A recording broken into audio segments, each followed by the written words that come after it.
They say we never really sleep alone. I used to laugh at that until it started happening to me. Welcome to Shadowed Fears. It started about 3 weeks ago. I'm 19, living alone in a small apartment near the city center. I work late, study when I can, and usually crash around 2 in the morning. Nothing special about me, just another tired student. The first morning it happened, I woke up groggy and reached for my phone like always, half asleep, scrolling. That's when I saw it. A photo in my camera roll I didn't remember taking. It was me, asleep. At first, I thought maybe I rolled over and hit the camera button somehow. But the photo was perfect, framed, centered, focused, taken from the end of my bed. I didn't remember setting up a timer. I don't even use my rear camera that often. I deleted it, didn't think much of it. But the next morning, there was another one. Same angle, same lighting, only this time, I was turned on my side. That's when I started locking my bedroom door. I checked the footage from my hallway cam. Nothing. No one came in or out, no movement at all. But the photos kept coming. Every night, one new picture, always between 2 and 3 a.m. I tried everything. New locks, sleeping with the lights on, even covering the camera lens. The next morning, there was a new photo again, from a different angle. I couldn't explain it. My phone didn't show any signs of hacking. I lived on the 5th floor. No one could see through my window. By the 10th photo, I stopped sleeping. You ever stare at your phone and feel like it's staring back? That's how it felt. 2 nights ago, I decided to record myself sleeping. I set up my phone on video mode and locked the door. If someone was coming in, I'd catch them. I barely slept. Every sound made my heart race. When I woke up, I grabbed my phone immediately. The recording had stopped at 2:17 a.m., right when the new picture was usually taken. I scrolled through my photos and froze. There were 2 people in the new picture, me and something else. A faint outline standing behind the camera, like a shape made of shadow, edges blurred, watching me. I could see its hand, holding the phone. I deleted the photo, threw the phone across the room. But this morning, there was another picture. Only this time, I wasn't sleeping. I was sitting up, eyes open, looking straight into the camera. The timestamp said 2:17 a.m., same as before. I don't remember waking up. I don't remember looking at the camera. I don't remember smiling. The thing is, I don't even own that phone anymore. Last night, I threw it off my balcony, watched it shatter on the street. But when I woke up today, it was back on my nightstand, and there was a new photo waiting for me. This time, it's not just me. You're in it too.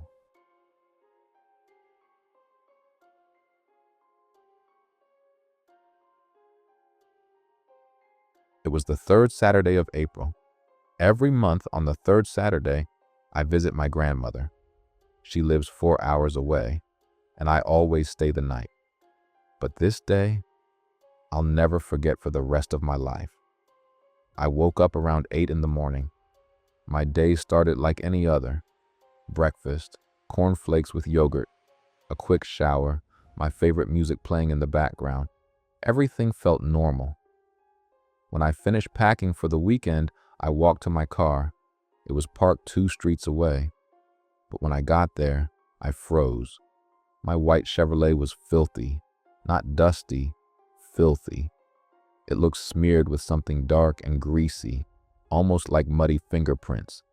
Without thinking, I drove straight to the nearest car wash. But when I arrived, it was closed. A crooked sign hung on the gate. Out of order. I sighed and searched for another one on my phone, The next car wash had terrible reviews, but I didn't have time to be picky. I needed to catch the metro. It was a small, rundown place at the edge of an industrial area. A flickering light buzzed above the entrance. A faded sign read, Auto Clean Express. No cars, no people, only silence. I got a ticket from the payment machine. The gate opened and I drove inside. As soon as I entered, a metal door slid shut behind me. That was new. Probably just an old system, I thought. The brushes started spinning. The water hit the windows hard. But underneath the sound, I heard something else, something soft, like breathing. I turned down the radio.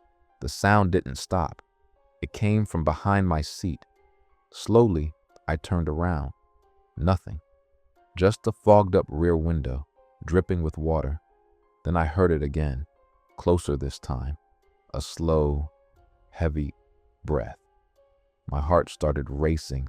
I tried to open the door, locked. The central lock didn't respond. Then the lights went out. Everything went dark. The brushes stopped spinning. Only water dripping.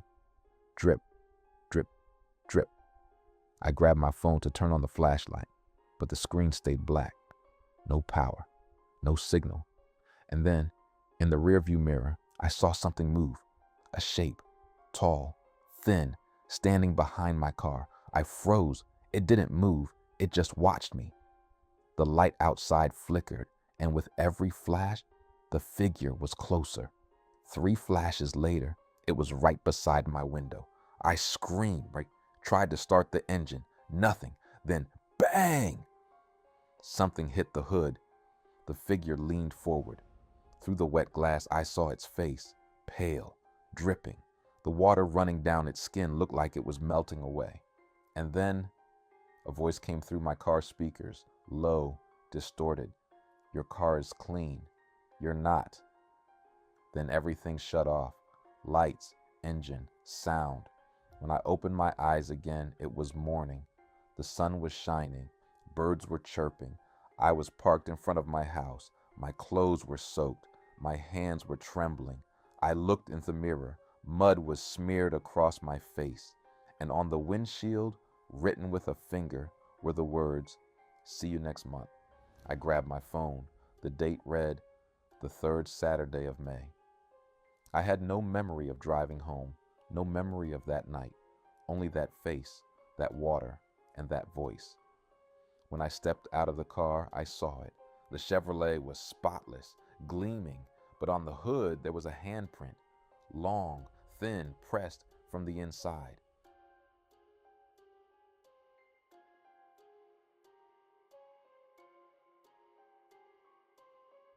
They say your phone knows you better than anyone else. But what if it knows you when it shouldn't? Welcome to Shadowed Fears. It started last Tuesday.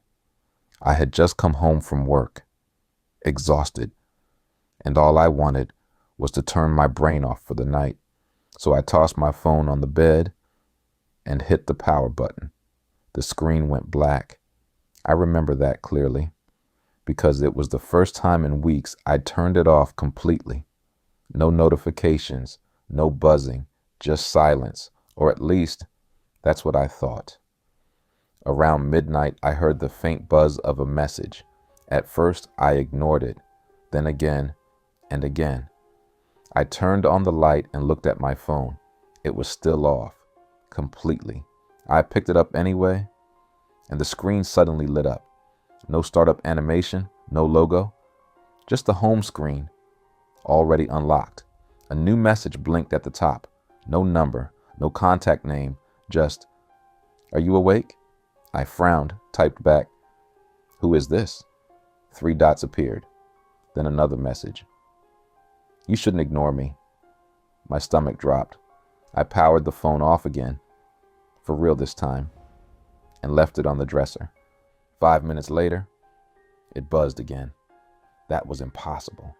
I picked it up, still off. The screen was black, but I could feel it vibrating in my hand. Then it spoke. through the speaker, my own voice. "Why did you turn me off?" I dropped it instantly. It hit the floor and cracked. I didn't dare pick it up. But even from the ground, it kept talking. "I can see you." I stared at the dark screen. The camera light flickered once, just once. Then I saw a reflection in the black glass. Someone standing behind me. I turned around.